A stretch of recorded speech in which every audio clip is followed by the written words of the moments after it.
Assalamualaikum warahmatullahi wabarakatuh. Apa kabar anak-anak? Kalau ibu tanya apa kabar, jawabannya Alhamdulillah, luar biasa, Allahu Akbar. Pada hari ini kita akan belajar pendidikan agama Islam dan budi pekerti dengan materi hukum halal dan haram dan bagaimana menerapkannya dalam kehidupan sehari-hari. Sebelum kita mulai pembelajaran kita, marilah kita berdoa terlebih dahulu dengan membaca basmalah. Bismillahirrahmanirrahim. Amin amin amin ya robbal alamin. Selanjutnya ibu akan menjelaskan tujuan pembelajaran kita pada hari ini. Setelah mempelajari materi ini, kalian diharapkan mampu yang pertama menjelaskan definisi halal dan haram. Kemudian yang kedua yaitu menyebutkan dasar hukum halal dan haram. Dan yang ketiga menjelaskan sebab-sebab halal dan haram. Yang keempat membuat paparan tentang hukum halal dan haram. Dan yang kelima menerapkan ketentuan halal dan haram dalam kehidupan sehari-hari. Ibu, apakah makanan di sini semuanya halal? Tidak semua, Aisyah. Kita harus hati-hati memilih makanan. Lihat ini, ada label halal di kemasannya. Itu tandanya sudah diperiksa dan dijamin kehalalannya. Aisyah, saat kita membeli makanan, kita sering melihat gambar atau logo halal pada bungkus dan kemasannya. Nah, logo halal menandakan bahwa makanan tersebut boleh kita konsumsi karena sudah dijamin kehalalannya. Persoalan halal dan haram adalah aspek hukum dalam ajaran Islam yang sangat penting kita ketahui. Oleh sebab itu, mari kita belajar hukum halal dan haram lebih lanjut. Halal adalah segala sesuatu atau kegiatan yang diizinkan atau dibolehkan oleh syariat Islam untuk digunakan atau dilaksanakan. Secara sederhana, halal diartikan boleh atau dibolehkan atau dibenarkan. Sedangkan pengertian dari haram yaitu sesuatu atau kegiatan yang dilarang oleh syariat Islam untuk digunakan, dikonsumsi, atau dilakukan. Dasar hukum halal dan haram. Terdapat 3 dasar hukum halal dan haram, yaitu yang pertama adalah Al-Quran, kemudian yang kedua adalah As-Sunnah atau Al-Hadis, kemudian yang ketiga adalah ijtihad. Al-Quran adalah sumber hukum utama dalam ajaran Islam. Segala yang dihalalkan dalam Al-Quran adalah pasti halalnya, dan segala hal yang diharamkan dalam Al-Quran maka sudah pasti haramnya. Hal ini dijelaskan oleh Allah Subhanahu wa Ta'ala dalam Quran Surah Al-Ma'idah ayat 87 yang berbunyi, A'udzu billahi minasyaitonir rajim. Bismillahirrahmanirrahim. Ya ayyuhalladzina amanu la tuharrimu thayyibati ma ahallallahu lakum wa la ta'tadu. Innallaha la yuhibbul mu'tadin. Artinya, wahai orang-orang yang beriman, janganlah kamu mengharamkan apa yang baik yang telah dihalalkan Allah kepadamu, dan janganlah kamu melampaui batas. Sesungguhnya Allah tidak menyukai orang-orang yang melampaui batas. Quran Surah Al-Ma'idah ayat 87. Dasar hukum halal dan haram yang kedua adalah hadis atau sunnah. Hadis atau sunnah merupakan sumber hukum kedua setelah kitab suci Al-Quran dalam menetapkan hukum dan peraturan agama, termasuk masalah halal dan haram. Yang ketiga yaitu ijtihad. Ijtihad adalah pengerahan segala upaya, pengetahuan, kemampuan, terutama kemampuan daya pikir yang dimiliki para mujtahid untuk menggali dan menemukan hukum-hukum syariat. Siapa sih Bu yang berhak melakukan ijtihad dan memberikan fatwa? Ya, pertanyaan yang bagus sekali. Jadi, tidak semua orang bisa melakukan ijtihad dan memberikan fatwa, serta tidak semua jawaban atas suatu pertanyaan disebut fatwa. Orang yang bisa melakukan ijtihad hanya para ulama yang memiliki syarat mujtahid. Di Indonesia, ulama yang tergabung dalam Majelis Ulama Indonesia atau MUI yang bisa berijtihad dan memberi fatwa atas hal-hal yang dipertanyakan oleh masyarakat tentang boleh tidaknya sesuatu dalam hukum Islam. Makanya biasanya kalau kita melihat pada kemasan atau bungkusan makanan itu terdapat logo halal sertifikat MUI. Sebab-sebab halal dan haram. Jadi anak-anak semuanya, semua hal atau segala sesuatu itu asalnya boleh, kecuali semua hal atau segala sesuatu yang sudah diharamkan oleh Allah Subhanahu wa taala dalam Al-Qur'an atau melalui hadis Nabi Shallallahu alaihi wasallam. Halal dan haram bisa disebabkan oleh beberapa hal, baik zat, sifat, atau proses pengerjaannya.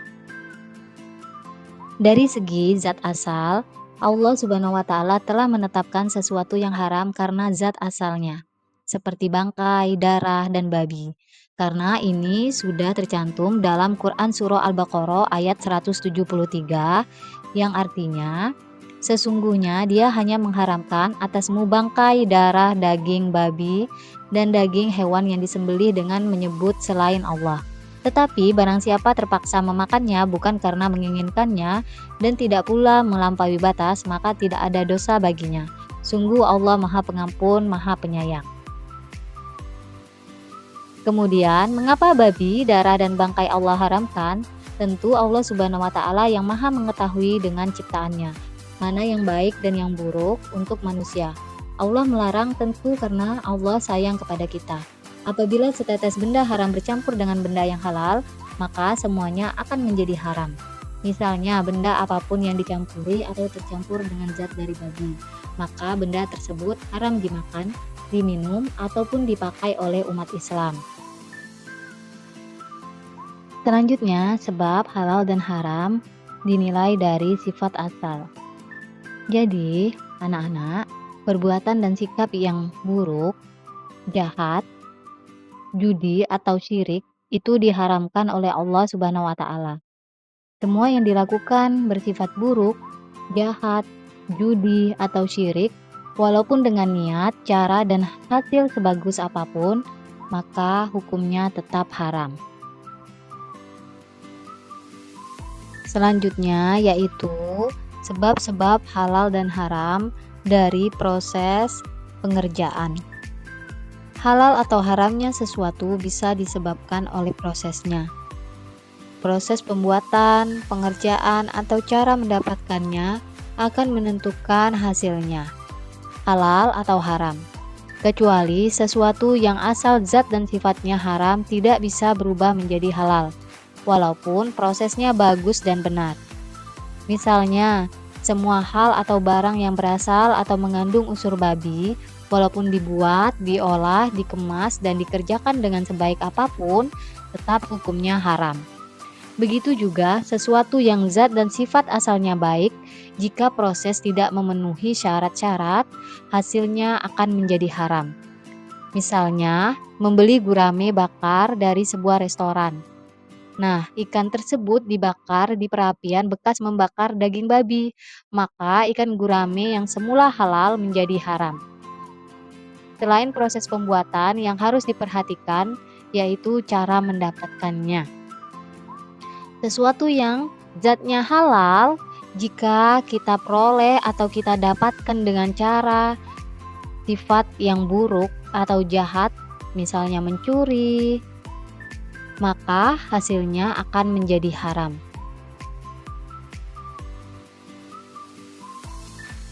Anak-anak semuanya, setelah kalian tahu dan belajar tentang definisi hukum halal dan haram, kemudian dasar hukumnya dan sebab-sebabnya, maka kalian harus menerapkannya dalam kehidupan sehari-hari.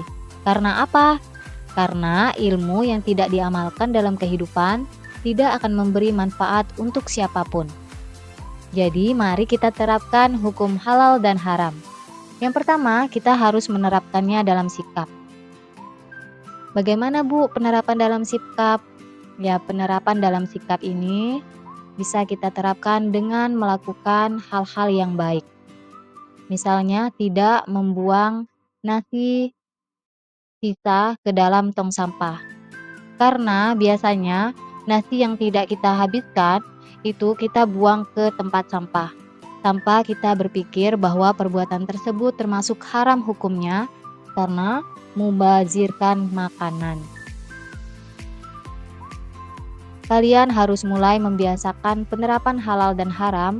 Mulailah dari sikap mengakui dan meyakini bahwa hukum halal dan haram ditetapkan oleh Allah untuk kemaslahatan seluruh makhluk. Kemudian yang kedua, kita bisa menerapkannya dalam perilaku. Apakah hukum perbuatan membuang sampah sembarangan menurut Islam, anak-anak, halal atau haram? Kalau kalian sudah paham definisi halal dan haram, insya Allah kalian sudah bisa menjawab atau menilai. Nah anak-anak, membuang sampah sembarangan termasuk perbuatan yang buruk karena zalim terhadap lingkungan dan bisa merugikan orang lain. Karena berawal dari perbuatan inilah terjadi bencana yang menyengsarakan orang lain. Tetapi belum ada yang menghukuminya dengan haram. Sehingga banyak perbuatan yang merugikan diri, orang lain dan lingkungan. Tetapi kita sebagai umat Islam, maka kita harus menyadari bahwa perbuatan tersebut termasuk haram atau tidak boleh kita lakukan. Yang ketiga, kita dapat menerapkannya dalam mengkonsumsi makanan. Seperti yang sudah Ibu jelaskan sebelumnya, bahwasannya kita harus mengecek sertifikat halal atau tidaknya pada kemasan makanan yang telah kita beli. Ini juga dijelaskan oleh ibu guru yang sudah ditanyakan oleh Aisyah. Jadi anak-anak, kesadaran masyarakat muslim untuk mengkonsumsi produk halal itu harus kita tingkatkan. Melalui apa? Bagaimana caranya? Yaitu dengan mengecek produk atau memeriksa produk yang kita beli apakah ada label halal MUI-nya atau tidak. Bagaimana anak-anak, sudah paham kan tentang hukum halal dan haram? Sekarang saatnya untuk mengerjakan tugas individu, mengecek kehalalan produk. Silakan anak-anak cek produk yang ada di rumah kalian, kemudian tulis nama produknya, komposisi dan bahannya, kemudian lihat ada label halalnya atau tidak.